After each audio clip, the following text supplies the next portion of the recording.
నమస్తే అండి సురేష్ బాబు గారు. కీర్తి గారు నమస్కారం అండి. సో జూలై 1 నుంచి 31 వరకు సింహ రాశి వారికి ఎలా ఉంటుందో తెలుసుకుందాం. సో మనం ఈ సింహరాశి గురించి తెలుసుకునే ముందు ఈ జూలై మంత్లో చాలా మంచి మంచి రోజులు ఉన్నాయండి.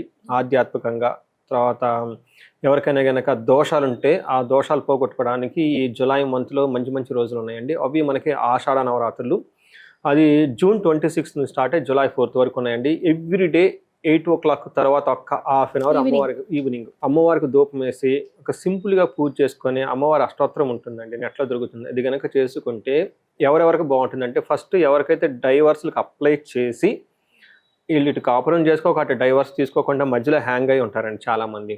అలా ఇబ్బంది పడుతున్న వాళ్ళు చాలామంది. ఇది ఫస్ట్ సదవకాశం ఉపయోగించుకోవాలి. రెండోది, ఎవరికంటే రియల్ ఎస్టేట్ రిలేటెడ్ ఎవరికైతే సరిగా లేదు, ఇప్పుడు ప్రస్తుతానికి రియల్ ఎస్టేట్ అంత యాక్టివ్గా లేదు కాబట్టి వాళ్ళందరికీ బాగా యూజ్ అవుతుంది. నెక్స్ట్ అదే రోజున జూలై 10న గురు పూర్ణిమ ఉందండి. ఎవరికైతే గురుగ్రహం అనుకూలంగా లేదో వాళ్ళు టీచర్లకి ఒక వందనం తీసుకోవటం, గురువులను విజిట్ చేయటం, ఆశ్రమాలకు విజిస్తుంటే ఆ దోషం పోయి వాళ్ళు బాగుంటారు. నెక్స్ట్ మనం ఇంకొకటి కూడా చెప్పుకున్నామండి, మనకి ఇదే మంత్లో 29న మనకి నాగ పంచమి వస్తుందండి. శ్రావణ మాసం స్టార్ట్ అవుతుంటాం. వీళ్ళు కూడా ఎవరికి మోస్ట్ ఇంపార్టెంట్ అండి, ఎవరికైతే మిస్క్యారేజ్ అవుతూ ఉంటుందో, పిల్లలు కావాలనుకుంటూ ఉంటారో, లేకుంటే పిల్లలు సరిగా ఎదుగుదల లేదు ఇబ్బంది పడుతూ ఉంటారో, తర్వాత పిల్లలకి తల్లిదండ్రులకి మధ్య గొడవలు అవుతూ ఉంటాయో, కొంతమంది పిల్లలకి తల్లిదండ్రులకి పడదు. ఇలాంటి వాళ్ళందరికీ కూడాను ఇది ఒక మంచి రెమెడీ అండి. ఆ రోజు నాగస్వామిని నాగుల పొట్టులో కనుక పాలు పోసి వీళ్ళు కరెక్ట్గా పూజ కనుక చేసుకుంటే ఆ దోషాలన్నీ పోతాయండి. ఇదే విధంగా మనం చూసుకుంటే ఇంకా తులేకాదశి కూడా ఉంది 6న. ఇది కూడా ఎవరి ఇంట్లో అయితే సిరీస్ ఆఫ్ ప్రాబ్లమ్స్ ఫేస్ చేస్తూ ఉంటారు. ఇప్పుడే ఒక కాల్ వచ్చిందండి, ఆడపిల్ల పెళ్లి కాలేదు, ఇల్లు సరిగా లేదు, హెల్త్ బాగలేదు, చూడండి అన్నీ ఒకే చోట ఉన్నాయి. అది అలా పోస్ట్పోన్ అవుతూ ఉంది 2 years నుంచి అనమాట. ఇలా ఎవరైతే ప్రొలాంగ్డ్ ప్రాబ్లమ్స్తో బాధపడుతూ ఉంటారో తొలి ఏకాదశి రోజున వీళ్ళు ఇంటికి 2 పురోహితుల్ని లేదంటే రుద్రం తెలిసిన వాళ్ళని తీసుకొచ్చేసి చక్కగా వాళ్ళకు రుద్ర పూజ, మహాన్యాసపరక ఏకాదశి రుద్రాభిషేకం కనుక చేసుకుంటే ఆ దోషాలు ఏమైనా ఉంటే పోయేసి మంచి ఎదుగుదల వస్తుంది ఆ ఇంట్లో. అట్లానే ఆ రోజున వేదాశీర్వాదం కనుక ఫ్యామిలీ మెంబర్స్ అంతా కనుక తీసుకుంటే చాలా బాగుంటుంది.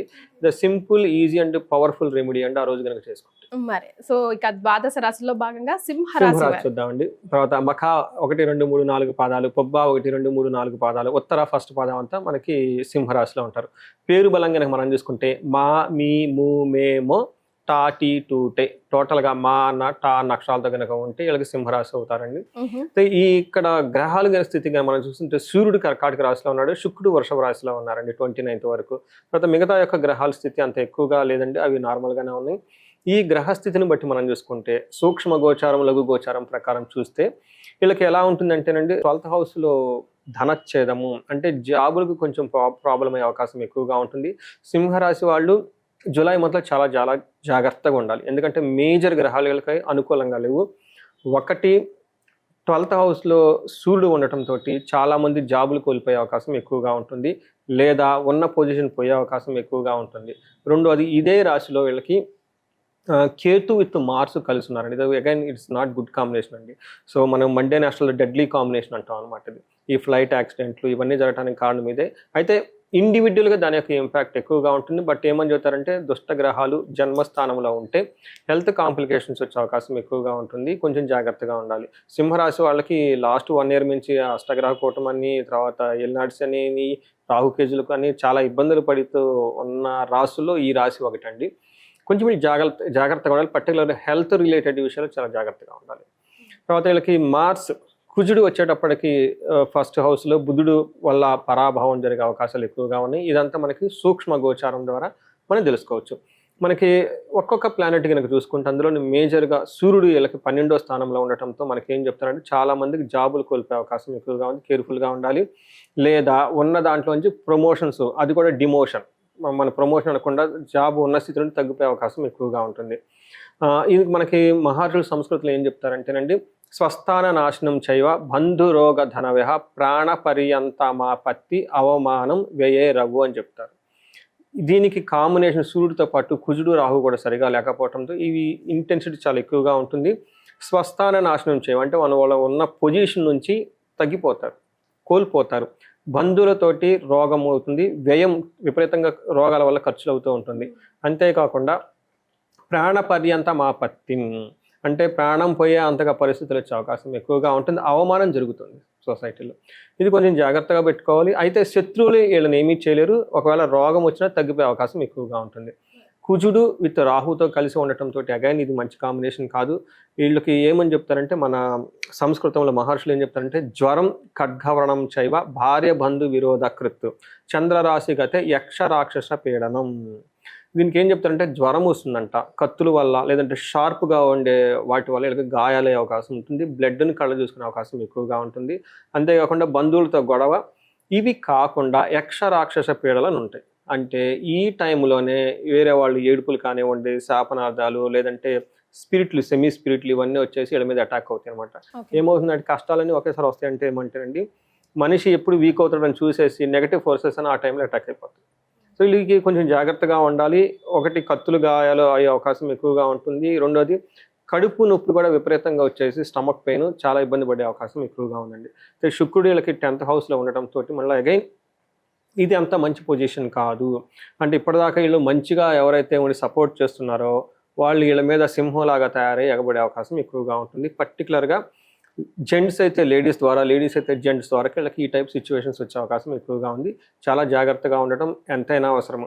మనకేం చెప్తారంటే, వెకలం అర్ధనాశనం రిపో భయం, స్త్రీ సౌఖ్య హాని అని చెప్తుంటారంట. స్త్రీల ద్వారా హాని ఉంటుందంట, కష్టాలు ఉంటాయి. అదే స్త్రీలు అయితే పురుషుల ద్వారా హాని, కష్టాలు ఉంటాయి అని చెప్తారు.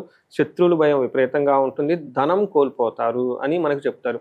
అంటే మనం ఏ ప్రకారంగా చూసుకున్నా కానీ సింహరాశి వాళ్ళకి చాలా టఫ్ అయిన పీరియడ్ నడుస్తుంది. చాలా జాగ్రత్తగా, ఎంతో ఆధ్యాత్మికంగా ఉండటం చాలా చాలా అవసరం వీళ్ళకి. రైట్. మరి నక్షత్రాల ప్రకారం ఎలా ఉంటుందండి? సో నక్షత్ర ప్రకారం కనుక చూసుకుంటే వీళ్ళకి మఖా నక్షత్రం, పూర్వ పాల్గొని, ఉత్తర 3 నక్షత్రాలు ఇందులో ఉంటాయి. ఇందులో మఖా వాళ్ళ కనుక చూసుకుంటే లాభప్రదంగా ఉంటుంది, క్షేమంగా ఉంటారు, వస్త్ర లాభము ఉంటుంది, సౌఖ్యంగా ఉంటారు. బట్ ఛాలెంజెస్ వచ్చేటప్పుడు వీళ్ళకి మరణము, మరణ భయము, కలహము అవి చెప్తూ ఉన్నాయి. అంటే వీళ్ళకి ఏదో ఒక విషయంలో గొడవలు రావటం, చేయాలనుకున్న పని మధ్యలో డిస్ట్రాయ్ ఆగిపోవటము, తద్వారా వీళ్ళకి అతిగా భయపడిపోతూ ఉంటాం. సో ఇది చాలా కొంచెం కేర్ఫుల్గా ఉండాల్సిన సిచ్యువేషన్. గొడవలు కూడా అనవసరంగా అయ్యే అవకాశం ఎక్కువగా ఉంటుంది. నెక్స్ట్, పూర్వ పాల్గొని నక్షత్రం వాళ్ళకి వీళ్ళకి సౌఖ్యంగా ఉంటారు, వస్త్రలాభం ఉంటుంది, లాభప్రదంగా ఉంటారు. కానీ ఛాలెంజెస్ వచ్చేటప్పటికి మృత్యు భయము, మరణము చూపిస్తూ ఉందండి.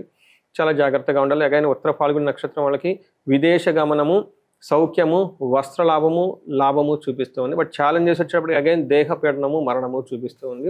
ఇది కొంచెం ఛాలెంజింగ్గా ఉండే మంత్రం చెప్పుకోవాలి. పూర్వ పాల్గొని నక్షత్రం వాళ్ళకి పశునాశనం అండ్ మనకి విలేజెస్లో కనుక ఉంటాయి. బట్ సిటీలో ఉన్న వాళ్ళకి సపోర్ట్ ఇచ్చే సిస్టమ్స్ కొన్ని ఉంటాయండి, రిసోర్సెస్. వీటిలో ఏదైనా కనుక పెట్ డాగ్స్ ఇలాంటి వాటికి సంబంధించిన వాటిలో వీళ్ళకి ప్రాబ్లమ్స్ వస్తే తద్వారా వీళ్ళు కొంచెం ఇబ్బందులు పడే అవకాశం ఎక్కువగా ఉంటుంది. పూర్వ పాల్గొని నక్షత్రం వాళ్ళకి కొంచెం వైరల్ ఫీవర్లు వచ్చే అవకాశం కూడా ఉందండి, జాగ్రత్తగా ఉండాలి. ఎలాంటి రెమెడీస్ పాటించాలంటారు? సో రెమెడీస్ మనం చెప్పుకున్నాం కదండి. వీళ్ళకి కుజుడు, కేతువు, సూర్యుడు చాలా గ్రహాలు అనుకూలంగా లేవు. వీళ్ళు ఫస్ట్ లక్ష్మీ గణపతిని జపం చేయించుకోవాలి, హోమం కూడా చేయించుకోవాలి. అంతేకాకుండా నవగ్రహాలకి, ఎందుకంటే చాలా గ్రహాలకు అనుగుణంగా లేకపోవటం నవగ్రహాలకి జపాలు చేయించుకోవాలి, ప్లస్ హోమం కూడా చేయించుకోవాలి. లేదంటే గణపతి విత్ నవగ్రహ హోమం చేయించుకుంటే చాలా చాలా పవర్ఫుల్ అని మనం చెప్పుకోవాలి. వీళ్ళకి మృత్యు భయం అని చూపిస్తుంది కాబట్టి అమృత మృత్యుంజయ పాశుపత అభిషేకాన్ని చేయించుకోవటము, లేదంటే ఆయుష్ సూక్తం అని ఉంటుంది. ఆయుష్ సూక్తాన్ని జపం వీళ్ళు చేయలేరు, బట్ చేయించుకుంటే మంచిది, అది చేసేవాళ్ళు. వీళ్ళు కనుక ఏదైనా కనుక చేయించుకోగలుగుంటే ఇంటికి మామూలుగా సద్బ్రాహ్మణులను పిలిపించుకొని వాళ్ళ చేత కనుక హోమం చేయించుకుంటే చాలా బాగుంటుంది. సో వీటితో పాటు గొడవలయ్యే అవకాశం కూడా ఎక్కువగా ఉంది. అగైన్ వాళ్ళకున్న ఇంటెన్సిటీని బట్టి హారోస్కోప్ చెక్ చేసుకొని ఎగ్జాక్ట్గా ఏది ట్రిగ్గర్ అవుతుందో దానికి సంబంధించిన గ్రహ జపాలు, శాంతులు అన్నీ చేయించుకుంటూ ఉంటే చాలా వరకు బాగుంటుంది. బట్ నేనేం చెప్తానంటే, న్యాచురల్గా మనకి ఇందాక చెప్పుకున్న వారాహి నవరాత్రులు కానివ్వండి, తర్వాత గురుడు సరిగా లేని వాళ్ళకి ఇవన్నీ కనుక గురు పూజ ఇవన్నీ చేసుకుంటే చాలా బాగుంటుందండి. బట్ ఒక్కసారి జాతకం చెక్ చేయించుకుంటే మంచిది. ఇంకొక ప్రికాషన్ వీళ్ళకి ఏం చెప్తానంటే, సింహరాశి వాళ్ళ ఇంట్లోనే ధనుసు రాశి కానీ, కుంభరాశి కానీ, మేషరాశి కానీ, మీనరాశి కానీ ఉంటే ఇంకా ఈ ఇంటెన్సిటీ చాలా సీరియస్గా ఉంటుంది, కేర్ఫుల్గా ఉండాలండి. ఎందుకంటే ఆ రాశులు కూడా శని ఎఫెక్ట్ ఉంది. ఒక్క ఇంట్లో ఎంతమంది శని ఉన్న వాళ్ళు ఉంటే అది చాలా సీరియస్గా కన్సర్న్ ఉంటుందండి. Right. Thank you so much Suresh Babu గారు. సింహరాశి వారికి జూలై 1 నుంచి 31 వరకు ఎలా ఉంటుందో తెలియజేయడంతో పాటుగా రెమెడీస్ని కూడా సూచించారు. ధన్యవాదాలు. ధన్యవాదాలండి.